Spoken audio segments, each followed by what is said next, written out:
Buenos días, queridos estudiantes. Vamos a dar comienzo a un nuevo mes, un mes que ya nos indica que estamos a mitad de año.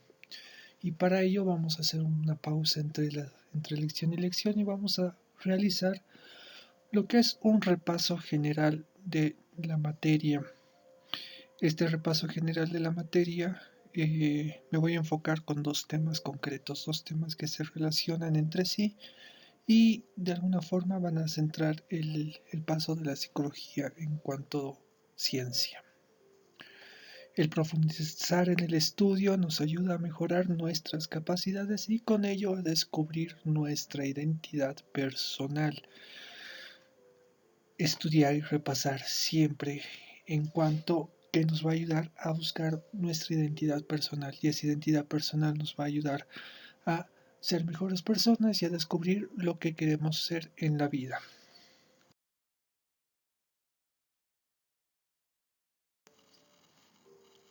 Vamos a adentrarnos en dos temas fundamentales para la comprensión de la psicología. Por un lado, repasaremos la historia de la psicología, del surgimiento de esta psicología como tal, como ciencia, y por otro lado vamos a adentrarnos, analizaremos los factores biológicos del comportamiento.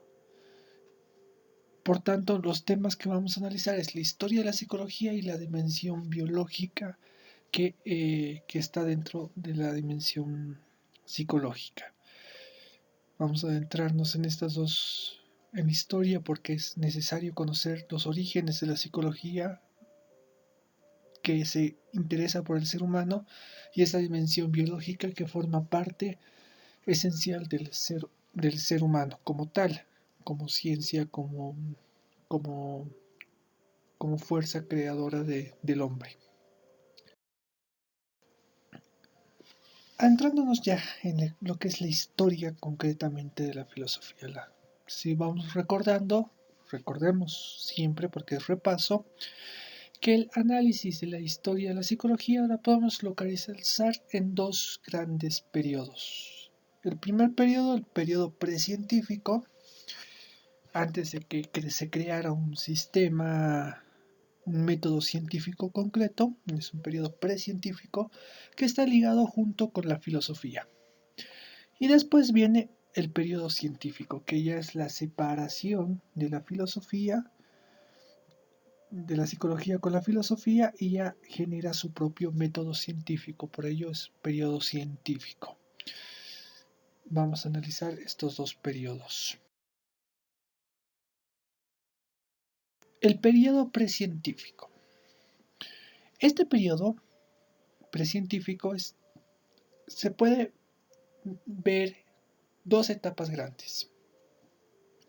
La primera etapa, que se la puede denominar la antigüedad.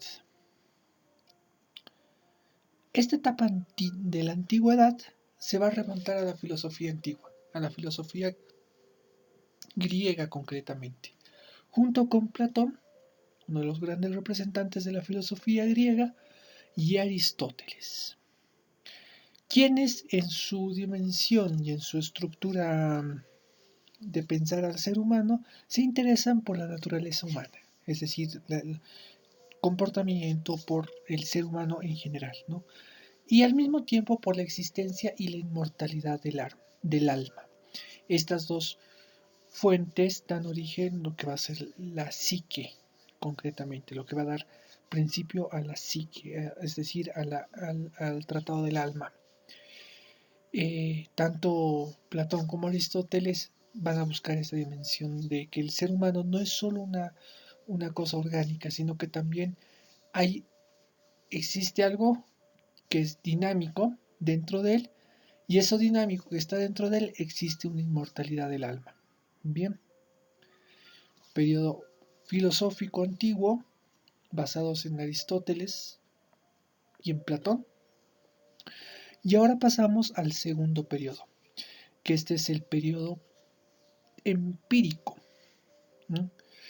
Este periodo empírico, que es más o menos entre 1300, 400, 1400, va a surgir a partir de dos discusiones filosóficas, de dos posturas y discusiones filosóficas. La primera postura es el racionalismo, que con su representante René Descartes afirma que el conocimiento proviene de la mente, es decir, de la razón. Por eso racionalismo, ¿no? De la razón. Todo conocimiento proviene de la razón. Por ende, la existencia del ser humano y del alma se va a basar en la mente, en la razón, en este dinamismo. De ahí su frase famosa de Descartes: pienso, luego existo, ¿no? Y la otra con la que entraron en una fuerte discusión es el empirismo. Con sus dos representantes, Thomas Hobbes y John Locke, afirman que la única forma de adquirir conocimiento, ya no, aquí dejan como un lado el hecho de la razón, es mediante la experiencia. Empirismo quiere decir experiencia, traducido significa experiencia. Por tanto, el conocimiento se adquiere a través de la experiencia. Estas dos posturas como que llegan a confrontar, a ver, ¿de dónde nace el conocimiento? ¿De dónde surge el conocimiento? ¿En la razón? ¿En la razón pura o en la razón? ¿O van a ser en la experiencia? Bien, hasta aquí la psicología en estas dos dimensiones es donde el ser humano se va a jugar. Entonces, ¿el hombre es razonamiento? Sí, porque piensa. No se puede quitar esa dimensión de pensar. Pero resulta que hay conocimiento que se va a adquirir mediante la experiencia. Por ejemplo, me electrocuto, pongo mis dedos en el enchufe, me electrocuto. La experiencia me va a decir que ese enchufe pasa electricidad. ¿Eso está almacenado en el razonamiento? Sí, está almacenado en el razonamiento. Pero no se hace experiencia y no se puede verificar mediante ello. Bien, la psicología se va a basar en estos dos para analizar al ser humano. Hasta aquí, la psicología no es una ciencia como tal, ya que no contaba con un método propio, sino que era parte del quehacer filosófico. Toda esta dimensión, desde la antigüedad hasta el periodo empírico, y hasta esta dimensión, la psicología forma parte de lo que es la filosofía, es una rama de la filosofía, es una especialidad de la filosofía, si lo quieren decir así. Por tanto, la psicología no está conformada como ciencia como tal. Ya se la empieza a conocer, ya se la empieza a descubrir, sí, pero todavía tiene mucha influencia filosófica detrás de ello. Se viene Aquí es donde se viene el quiebre. Y es donde entra el periodo científico. A partir del siglo XIX, la psicología cambia su condición y se vuelve una disciplina independiente de la filosofía. Se separa de la filosofía y crea su propia disciplina, y surge a partir de su propio método. En 1879, Wilhelm Wundt, considerado padre de la psicología, funda en Alemania el primer laboratorio psicológico para estudiar la experiencia del consciente. O sea, ya existe, por tanto, si hay un laboratorio y quiere estudiar la experiencia del consciente, ya quiere decir que se ha generado un método científico por el cual se va a abordar, ¿no? El objetivo concretamente de esta ciencia de la psicología era captar el flujo continuo del conocimiento y analizarlo en sus componentes fundamentales: sensaciones, sentimientos e imágenes. Lo que va a hacer este periodo es captar el conocimiento y analizarlo en los componentes, en las sensaciones, en aquello que se basa a través de las sensaciones, de los sentidos, de los sentimientos, aquello que de las sensaciones, de los sentimientos, de aquello que voy palpando, ¿no? Y de las imágenes, aquello que voy percibiendo a través de la experiencia. Este periodo, este periodo científico prácticamente se va a consolidar con la primera escuela psicológica, pero se va a concretar más adelante con las siguientes escuelas psicológicas. Perdón.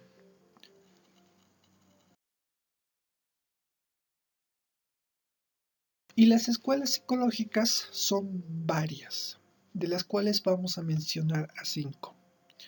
5 escuelas filosóficas de las cuales han ido marcando el flujo de la psicología como ciencia. La primera escuela es el estructuralismo, la primera escuela psicológica. El origen y el que va a dar inicio a esta escuela es Wilhelm Wundt y se funda en 1879. El objeto de estudio de esta escuela es la estructura de la conciencia, es decir, que su estudio se basa en la experiencia del consciente y la tarea de analizar la actividad mental en las partes básicas, decíamos en la sensación, en el sentimiento, en la imagen, ¿no? Imagen. O sea, es la experiencia del consciente y analizar esa actividad mental desde la sensación, del sentimiento y la imagen, que son fuentes de ir adquiriendo el conocimiento. La segunda escuela que ha ido marcando muy fuerte y hasta el día de hoy es el psicoanálisis, que se funda en 1899 bajo la fuerte influencia de Sigmund Freud. El objeto de estudio es el inconsciente. Va a centrar en las leyes que rigen los procesos inconscientes de la mente y su relación con la conciencia. Por tanto, su interés es por el proceso que se va realizando dentro de este inconsciente. Por ejemplo, las leyes que rigen los procesos inconscientes, toda actividad, toda dimensión que el ser humano tiene desde pequeños, lo guarda en el inconsciente. Qué sé yo, de chiquito me caí de la cama cuando tenía 2 años. Ese acontecimiento lo voy a guardar en el subconsciente, en el inconsciente. Pero más adelante va a tener cierta repercusión en la conciencia, porque voy a tener cierta fobia al principio de dormir en la cama, de dormir sobre una cama y preferiría dormir en el suelo. Cuando se va analizando el subconsciente es donde se va descubriendo ¿no? Desde este proceso de la persona. La tercera escuela es el conductismo, que a la cabeza de John Watson en 1913 deciden estudiar la conducta. Y este estudio de la conducta va a proponer un esquema. Estímulo, respuesta. Para el análisis de la conducta tanto animal como humana. El estímulo va a ser algo externo de lo que es el ser humano. Y la respuesta va a salir desde algo interno respondiendo a aquel estímulo externo. Por ejemplo, cuando suena el celular o cuando, por ejemplo, siento olor a una hamburguesa o a un pollo. Siento olor a un pollo. Hay un estímulo externo y la respuesta va a ser el hambre, querer consumir eso. Bien, este esquema estímulo-respuesta va a ser lo que va a analizar porque ahí se va a desarrollar lo que es la conducta humana. La cuarta escuela, que es el cognitivismo, que se da entre 1950 y 1960 a la cabeza de Jean Piaget. Ellos van a estudiar los procesos cognitivos. Esta escuela va a señalar que la conducta está determinada por procesos mentales, por el modo de percibir la realidad, por el aprendizaje y por la memoria. Es decir, que esta conducta se va a determinar por la forma en que pienso. por la forma en que percibo una realidad, es decir, en la forma en la que yo veo lo que está pasando a mi alrededor, por lo que voy aprendiendo y por lo que yo voy almacenando en la memoria, para luego ponerlo en práctica. Bien. Y por último tenemos la escuela humanismo, que con Carl Rogers en 1960 deciden estudiar al ser humano en su totalidad. Hablar de la conducta debe estudiarse desde las experiencias subjetivas también, porque ellos se quedaban en algo objetivo, estímulo, respuesta. El inconsciente estructura lo consciente, busca la imagen de la persona, ¿no? Eh, Señalar conductas a través de procesos mentales. Esta persona dice, al hablar de la conducta también debe estudiarse las experiencias subjetivas, es decir, amar, odiar, tener esperanza, tener miedo, etcétera, ¿no? Y va a sostener que los seres humanos tienen voluntad y no están solo bajo el control de los factores externos. Es decir, que el ser humano tiene la capacidad de decidir frente a aquello que necesita y no está sujeto a los factores externos, aunque muchas veces por miedo a estos factores externos y miedo al rechazo, se cede a estos factores externos. Hasta aquí pensamos tema de historia de la psicología. Ahora vamos a adentrarnos en la que es la dimensión biológica del ser humano y con todo lo que conlleva ello. En la dimensión biológica tenemos que tener en cuenta de que está constituida por el cerebro. El cerebro es el órgano que se ha convertido en el fundamento científico más importante para el estudio de los fenómenos psicológicos. En él es donde se almacena todo y donde va a pasar todo el motor de la vida humana. Es decir, es como la batería, vendría a ser como la batería, y de ahí se explica la razón del por qué René Descartes dice de que en la mente, en la razón se encuentra el alma, de que esta es la batería que va a mover todo nuestro cuerpo, toda nuestra dimensión biológica, incluso dimensión biológica intelectual y de todo tipo de índole. Estos fenómenos, este fundamento más importante de la psicología, van a tratar de explicar los fenómenos psicológicos. Dentro de los fenómenos psicológicos aparece el temperamento, el que va a proveer a cada ser humano las cualidades de singularidad y que le hace individual frente a sus congéneres. Es decir, el temperamento que se va a jugar dentro de lo que es el cerebro y dentro de nuestra dimensión biológica nos hace algo distinto. O sea, somos singulares frente a un grupo de personas que puede considerarse universal. O sea, somos únicos frente a los que nos rodean, ¿no? Por eso el temperamento va a proporcionar a cada hombre fuerzas y debilidades. Fuerza en el sentido de que tengo la fortaleza de salir adelante y la debilidad de que posiblemente me comparen con alguien, ¿no? A partir de este momento es como que la dimensión biológica desde el cerebro, el temperamento, es donde nos vamos a ir desarrollando. Para entrar más de lleno a lo que es la dimensión biológica, vamos a hablar un poquito de lo que es el sistema nervioso. El sistema nervioso, concretamente central, está constituido por el cerebro, que es una de las partes más importantes. Y este órgano se va a dividir en 4 partes. La primera es el lóbulo frontal. Aquí se encuentra la motricidad fina, la deliberación, la proyección y deducción, lo intelectual, la conducta social, ¿no? Se va a almacenar toda la parte de la inteligencia en el lóbulo frontal.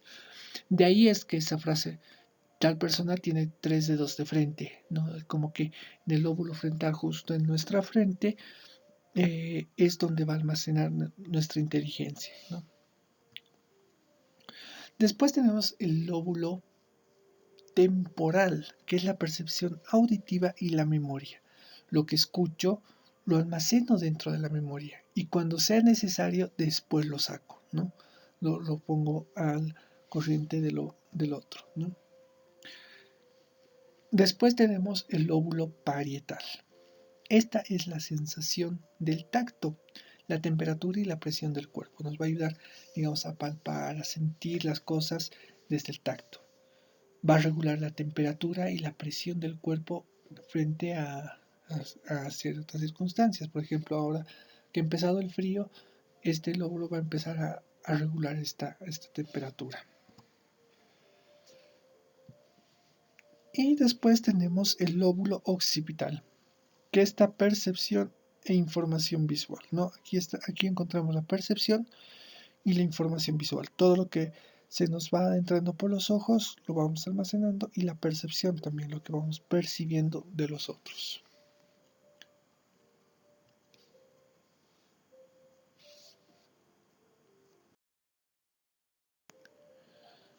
Las funciones cerebrales.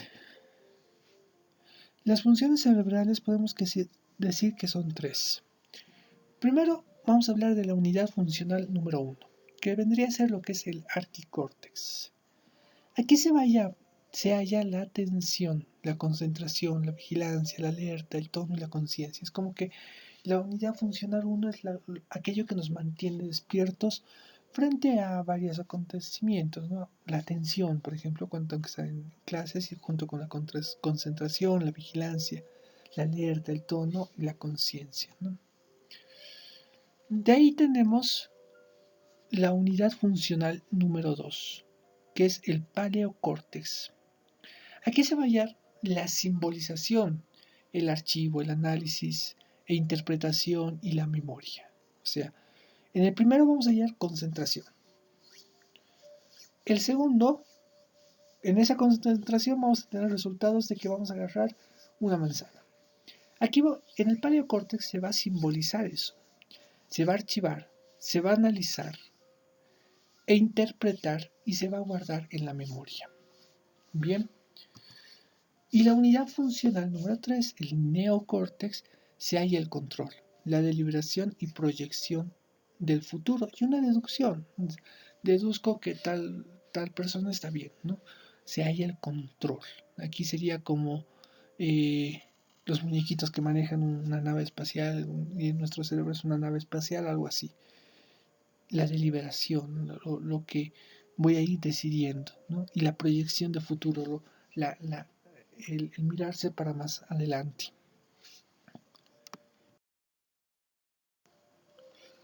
Sigamos con nuestro sistema nervioso.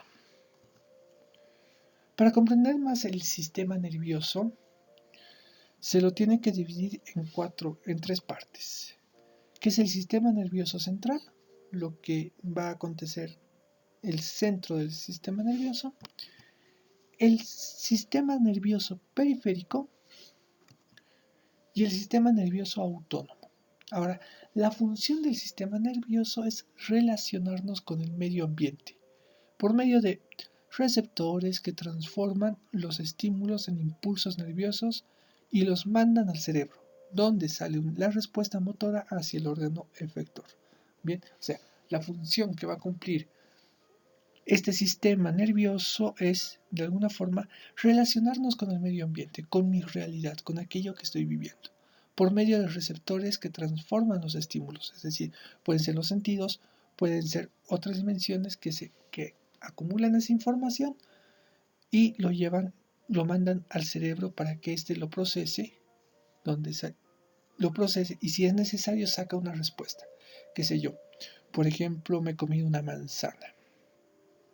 Al comer la manzana estoy mandando receptores y estoy mandando impulsos para mandar información al cerebro. El cerebro va a responder que rica, está dulce, está jugosa. O de otra forma, ¿no? Va a depender la respuesta bajo la presión del estímulo.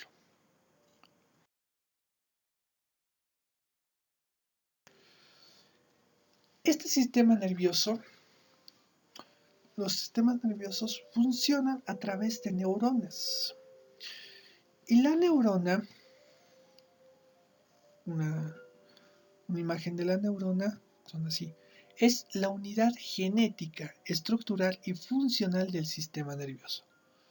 Por tanto, la función que va a cumplir la neurona es procesar la información, esa información de repaso, por ejemplo, y llevarla a conducirla hacia el cerebro. Bien, por eso se puede hablar de una composición de las neuronas, es decir, una composición o unas partes de lo que son las neuronas. La primera es el soma. Es la parte más voluminosa de la neurona y va a contener el núcleo, el cual donde se va a guardar toda la información. En esta parte del soma es donde la información se almacena. Y después va a ser obviamente transmitida hacia otra neurona hasta llegar al cerebro, ¿no? Después tenemos el axón, que va a ser la prolongación de la neurona, que conduce el impulso nervioso desde el soma hasta la otra neurona. Es decir, desde el núcleo del soma que está resguardada la información, sale por el axón, que es como una colita, como lo vemos, que sería como un túnel, hasta llegar a otra neurona.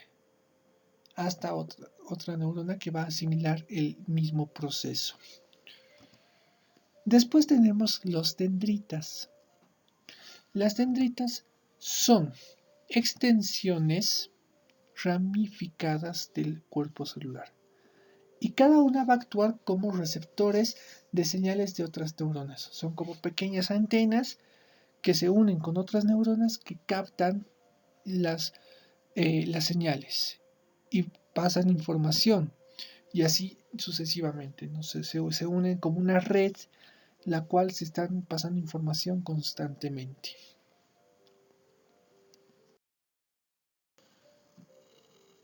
Las neuronas tienen su clasificación, y para ello hay que tener en cuenta su clasificación de las neuronas en cuanto que, según la función que cumplen. Según su función, las neuronas van a ser sensoriales o aferentes. ¿Bien? ¿Qué quiere decir esto? Que envía información desde los tejidos y los órganos sensoriales del cuerpo hacia la médula espinal del cerebro. Esta función de sensorial que recibe la información mediante los sentidos. Y esa información va a salir de ellas mediante hacia el cuerpo espinal, hacia la médula espinal. Y la médula espinal va a conducir a lo que es el cerebro. Motores o aferentes según su función, estamos todavía, las neuronas según su función, motores o aferentes. Estas van a transmitir la información desde la médula espinal y el cerebro hasta los músculos y las glándulas. ¿Qué hace este proceso? Es el contrario hacia las sensoriales. Las sensoriales es de afuera hacia adentro y las motoras van a ser de adentro hacia afuera. Me he comido una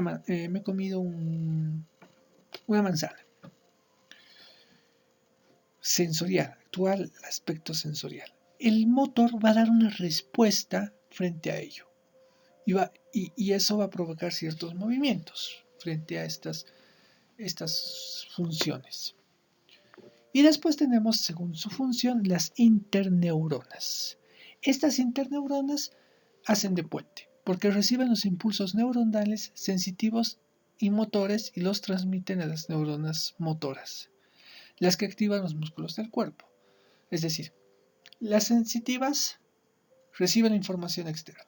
Por adentro se necesita mover, por tanto, utilizan las interneuronales, quienes transmiten a las motoras. Las motoras activan los músculos del cuerpo para dar una respuesta a esa persona, ¿no? Después podemos clasificarlos según el número de dendritas. Según el número de dendritas tenemos unipolares, es decir, tienen una sola prolongación dendrítica, una sola cola o ramificación. Tenemos las bipolares que tienen dos prolongaciones, ya no es una, son dos prolongaciones. Y tenemos las multipolares. Estas contienen un axón, un núcleo y muchas prolongaciones. O sea, no se limita a una o a dos, son muchas prolongaciones para transmitir más rápida la información. Podemos apreciar en el dibujo cómo son. Tenemos en la primera parte de arriba tenemos unipolar, la segunda bipolar y multipolar. Bien.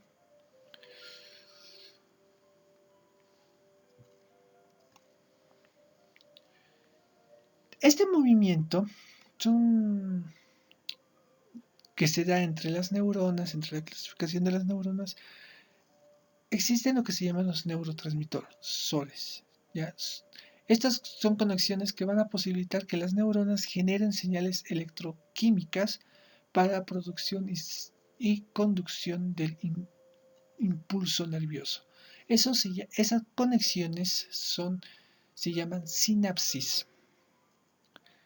Esas sinapsis ayudan a comunicarse durante todo el periodo de que van recibiendo información. Lo almacenan y lo comunican inmediatamente.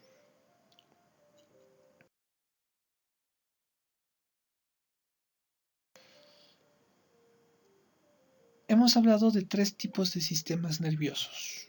Ahora vamos a hablar del sistema nervioso central, del primer estilo. El sistema nervioso central, la importancia obviamente va a ser el cerebro, para el estudio del comportamiento. Y el cerebro está ligado a dos hemisferios. El hemisferio izquierdo, ligado a la actividad discursiva del ser humano, que da lugar al lenguaje, las operaciones lógicas y procesos intelectuales y de pensamiento. Es decir, el hemisferio izquierdo se va a encargar de la parte intelectual del ser humano. Tenemos esos dos hemisferios y el segundo es el hemisferio derecho, que está vinculado a la percepción gráfica y estética de las cosas, como también a la esfera emocional de las personas. Por un lado, en el izquierdo tenemos la dimensión intelectual y por otro lado tenemos el hemisferio derecho, que es la dimensión artística, la parte que se basa a la estética de las cosas, ¿no? A la gráfica, la estética de toda la dimensión de las cosas.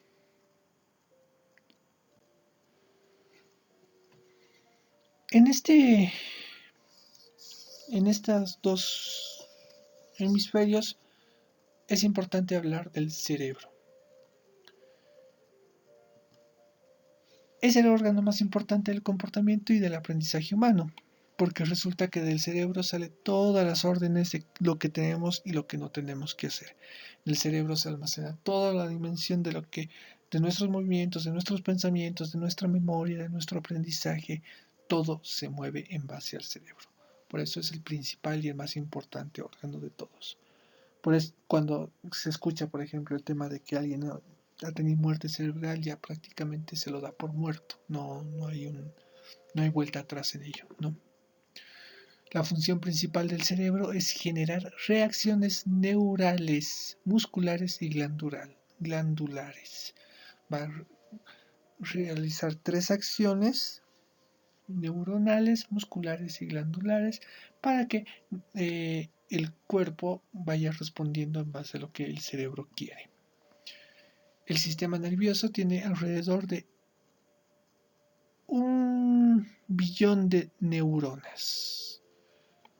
Podríamos hablar de 200.000 millones de neuronas, todas conectadas entre sí, todas trabajando, dando en funcionamiento a lo que es nuestro cerebro. El cerebro pesa alrededor de 1200 gramos, entre 1200 y 1300 gramos.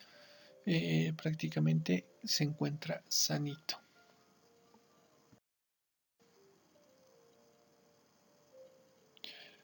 Hemos hablado del sistema nervioso central, ahora hablamos del sistema nervioso periférico. El sistema nervioso periférico va a cumplir dos funciones, posee dos funciones concretas.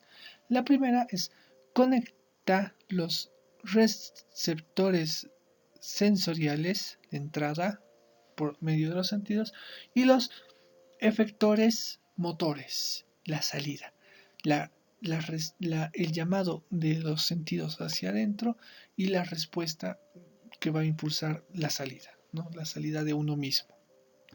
Y el segundo, que permite integrar los impulsos sensoriales y les resultan motoras, lo cual capacita la coordinación y organización de la conducta. Que los que están ingresando van a integrar los impulsos que tienen y las resultantes motoras, lo cual capacita la coordinación y organización de la conducta.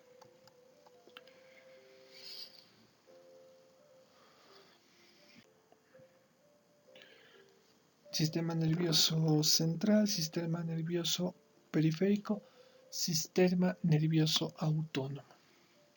Es el encargado de las respuestas automáticas que se vive en los dos grandes subsistemas, por ejemplo, el respirar, hoy en día se ha convertido, digamos, en una respuesta automática el no dar la mano, y así, ¿no? Estas se van a dividir en dos grandes subsistencias. La primera, que es el simpático.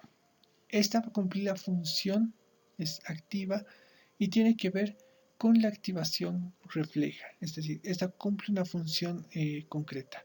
Y esta función concreta es activar y tiene que ver con la activación refleja. Y después tenemos el parasimpático, cuya función es retardadora y tiene que ver con la inhibición de la actividad simpática. Por un lado te impulsa a continuar y por el otro lado como que te frena a continuar, ¿no? Te frena a muchos aspectos. Así va a funcionar el sistema nervioso autónomo bajo estos dos subsistemas, ¿no? De simpático y parasimpático. Función va a activar activación refleja, va a estar atento. Y la función del otro es retardadora y tiene que ver con la inhibición y la actividad simpática.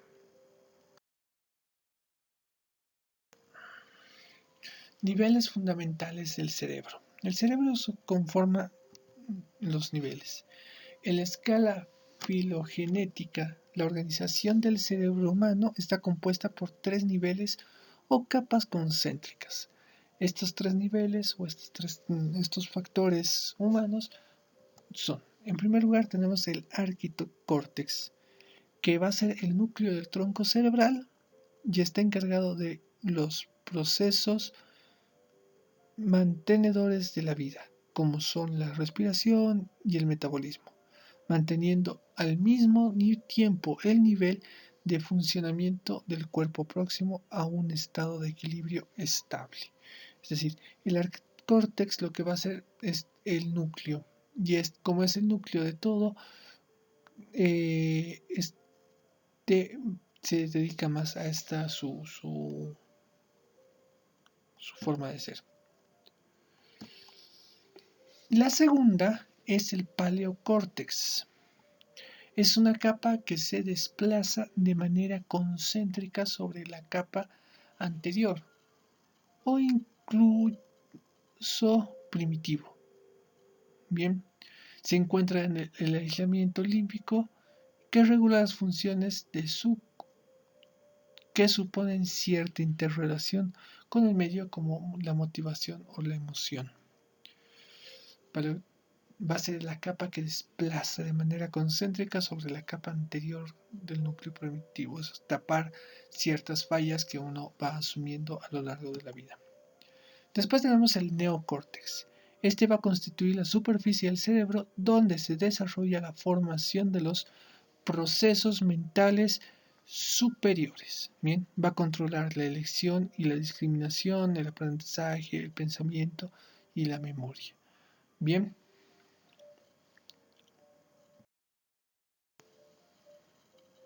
Después tenemos lo que es la corteza somatosensorial. Esta corteza somatosensorial está dividida por diversas áreas que vamos a ir analizando en este momento. Primero tenemos las áreas motoras.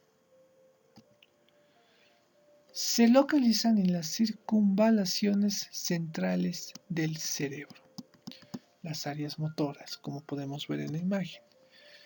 Cada circunvolución controla la actividad de músculo esquelético que ocupa el lado opuesto del organismo.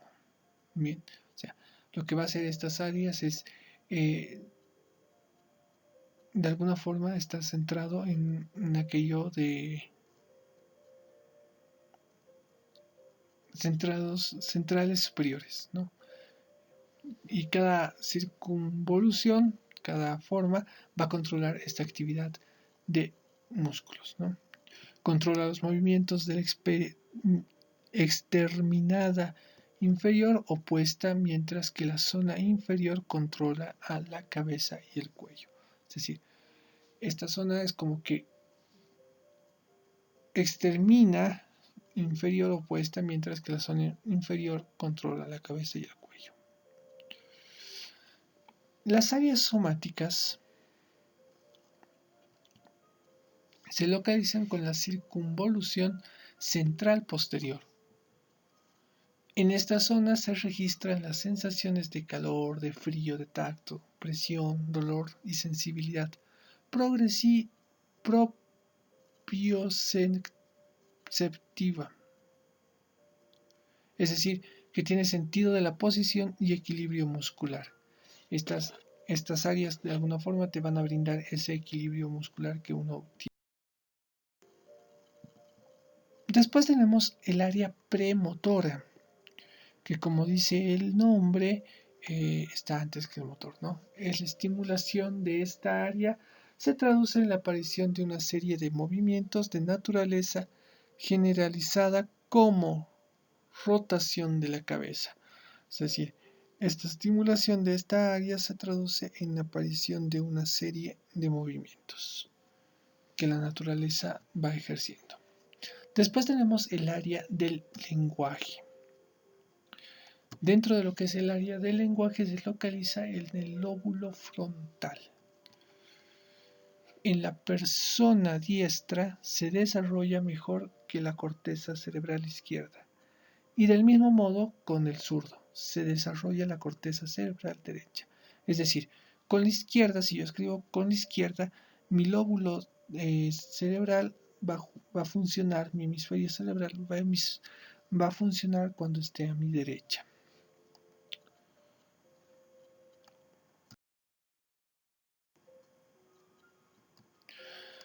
Después tenemos las áreas visuales. Las áreas visuales se localizan en el lóbulo occipital.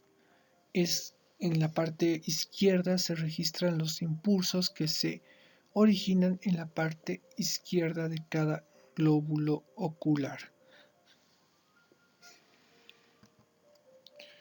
En la parte derecha, en la izquierda, dijimos que se registran los impulsos que se originan en la parte. En la parte derecha se registran los impulsos que se originan en la parte derecha. Puede haber estos casos de que la izquierda corresponda a la izquierda y la derecha a la derecha. Pero por lo general es al revés. La izquierda corresponde a la derecha y la derecha a la izquierda. Tenemos también las áreas auditivas. Se localizan con la circunvolución temporal superior. El número considerable de neuronas encargadas de transmitir los impulsos auditivos donde se dirige al lóbulo temporal del mismo lado. Es decir, que las neuronas encargadas de transmitir los impulsos auditivos forman parte de este lóbulo temporal.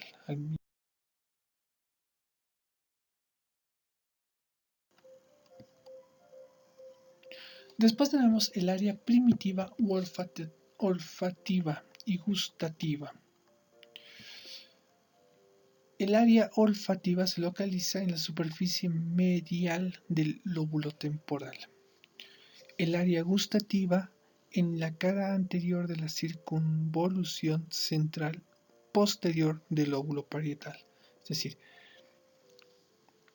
la parte olfativa se va a localizar en la superficie medieval del lóbulo temporal. En la cara anterior, en la gustativa, lo que se va a hacer es centrar en la circunvolución central posterior del lóbulo parietal. Después tenemos el área de asociación. Esta área, las situadas en el lóbulo parietal, participan en la integración de la información sensitiva, procedente de las áreas somáticas, auditivas, visuales y gustativas. Las áreas asociativas situadas en la región posterior del lóbulo temporal se relacionan con la integración de datos sensitivos. De ahí es que las áreas de asociación localizadas en la porción anterior del lóbulo temporal se relacionan con gran variedad de experiencias aparte de las audiovisuales. A modo de ir ya terminando nuestra clase, vamos a decir que la historia de la psicología se ve influenciada desde la antigüedad, ¿no? Por la filosofía, por medio de la preocupación sobre el hombre. La filosofía se interesa por el hombre en concreto y justamente eso va a dar pie al surgimiento de lo que es la psicología. En este sentido podemos decir que la filosofía da las bases a la psicología para decir algo sobre el ser humano, para poder mencionar algo sobre el ser humano.